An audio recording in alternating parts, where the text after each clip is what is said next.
નમસ્કાર દર્શક મિત્રો, @ગુજરાતમાં આપનું સ્વાગત છે।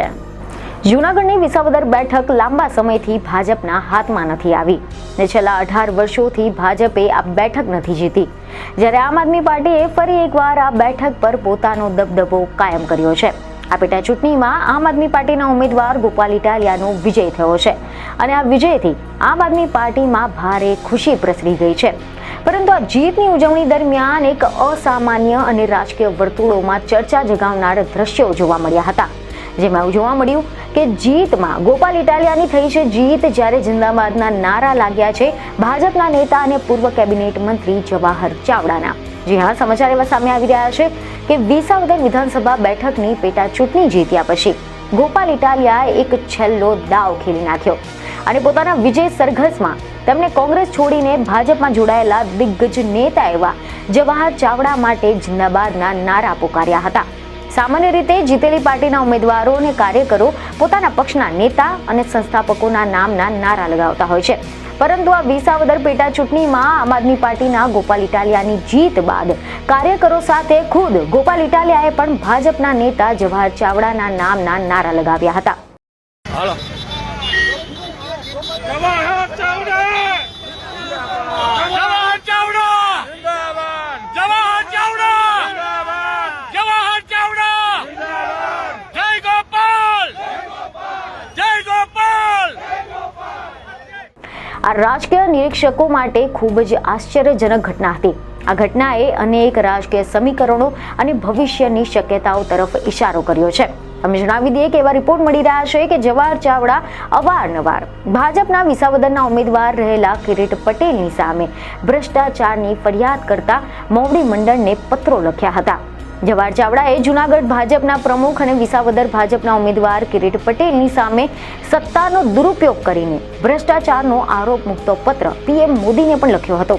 ભ્રષ્ટાચારની અનેક ફરિયાદો છતાં પણ ભાજપે વિસાવદરમાં કિરીટ પટેલને ઉમેદવાર બનાવ્યા હતા અને આ જ બધા કારણોસર ભાજપના ઉમેદવાર કિરીટ પટેલ અને જવાહર ચાવડાની વચ્ચેની રાજકીય કડવાશ જગત જાહેર થઈ ગઈ હતી। કોંગ્રેસમાંથી ભાજપમાં જોડાયેલા જવાહર ચાવડાને કોઈ મોટી તક ન મળે તેના માટે કિરીટ પટેલે થઈ શકે તેમ તમામ પેરવી રહ્યા હોવાનું પણ કહેવાઈ રહ્યું છે। જવાહર ચાવડાએ સ્થાનિક કે પછી જિલ્લાના કાર્યક્રમોમાં આમંત્રણ પણ ન આપવાથી માંડીને તેમની સાથે સલામત અંતર રાખવાની કડક તાકીદને લીધે ભાજપના કાર્યકરો પણ દૂર રહેતા હતા અને આથી દિગ્ગજ નેતા એકલા પડી ગયા હોવાની છાપ ઉપસે છે। આથી જ કરીને વિસાવદરના ચૂંટણી પ્રચારમાં ગોપાલ ઇટાલિયાને જીતાડવા માટે નહીં, પરંતુ કિરીટ પટેલ હારે તેના માટે ચાવડાના સમર્થકોને ટેકેદારોને રસ હોય તેમ સમજી શકાય છે। જોકે ગોપાલ ઇટાલિયાની જીતની પાછળ અનેક પરિબળો જવાબદાર હોઈ શકે છે। અહેવાલ એવા મળી રહ્યા છે કે કેટલાક રાજકીય વિશેષકોનું માનવું છે કે આ જીતમાં ઘણા બધા આગેવાનોની સક્રિયતા રહી છે, જેમાં જવાહર ચાવડાએ સૌથી વધુ સક્રિય ભૂમિકા ભજવી હોવાનું કહેવાયું છે, કારણ કે જવાહર ચાવડાએ વિસાવદર અને ભેંસાણ વિધાનસભા વિસ્તારોમાં વસતા આહિર સમાજના મતો આમ આદમી પાર્ટીની તરફ વાળવામાં મહત્વનો ભાગ ભજવ્યો હોવાનો દાવો કરવામાં આવ્યો છે। કેટલાક જાણકારો તો ત્યાં સુધી કહી રહ્યા છે કે ભાજપની વિસાવદરમાં થયેલી હારની પાછળ જવાહર ચાવડાની પણ એક મોટી અને નિર્ણાયક ભૂમિકા રહી છે।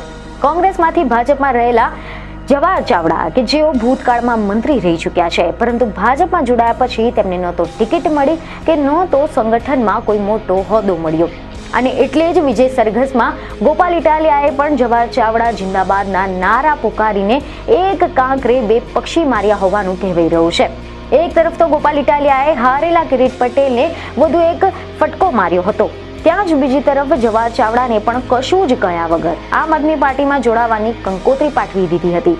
અહેવાલ એવા મળી રહ્યા છે કે જૂનાગઢ જિલ્લાની રાજનીતિને ઝીણી નજરે જોનારાના મતે જવાહર ચાવડાને આમ આદમી પાર્ટીમાં જોડાવાનું આ એક આડકતરું નિમંત્રણ હોઈ શકે છે। તમે જણાવી દઈએ કે જવાહર ચાવડા એ જૂનાગઢના પાવરફુલ અને જાણીતા નેતા છે। તેઓ ભાજપની સરકારમાં મંત્રી પણ રહી ચૂક્યા છે। રસપ્રદ વાત એ છે કે તેઓ મૂળ કોંગ્રેસના નેતા હતા અને બાદમાં ભાજપમાં જોડાયા હતા અને આના જ કારણે તેમને બળવાખોર નેતા તરીકે ઓળખવામાં આવે છે। જવાહર ચાવડા વર્ષ 2017ની ગુજરાત વિધાનસભાની ચૂંટણીમાં માણાવદરથી ગુજરાત વિધાનસભામાં કોંગ્રેસની ટિકિટ પર ચૂંટાઈને આવ્યા હતા અને ધારાસભ્ય બન્યા હતા। વર્ષ 2017ની ગુજરાત વિધાનસભાની ચૂંટણી પછી તેઓ ભાજપમાં જોડાઈ ગયા હતા। વર્ષ 2018માં આ બેઠક પરથી જ જવાહર ચાવડાએ પેટા ચૂંટણી જીતી હતી અને માર્ચ 2019માં વિજય રૂપાણીના મંત્રાલયમાં પ્રવાસન અને મત્સ્ય ઉદ્યોગ વિભાગના કેબિનેટ મંત્રી બન્યા હતા. વર્ષ 2022ની વિધાનસભાની ચૂંટણીમાં માણાવદર બેઠક પર જવાહર ચાવડાનો આમ આદમી પાર્ટીના કરસન બાપુ ભદ્રકની સામે પરાજય થયો હતો. જવાહર ચાવડા તેના બાદ પાર્ટીમાં હાસ્યામાં ધકેલાઈ ગયા હતા.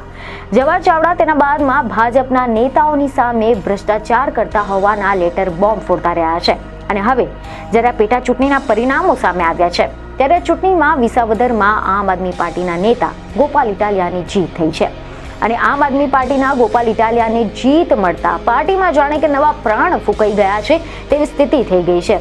ત્યારે હવે આગામી સમયમાં આ રાજકીય પટલ પર શું શું જોવા મળશે તેના પર સૌ કોઈની નજર ટકેલી છે. આ વિષય પર તમારો શું અભિપ્રાય છે, તમારું શું કહેવું છે તે અમને કોમેન્ટમાં જરૂરથી જણાવો.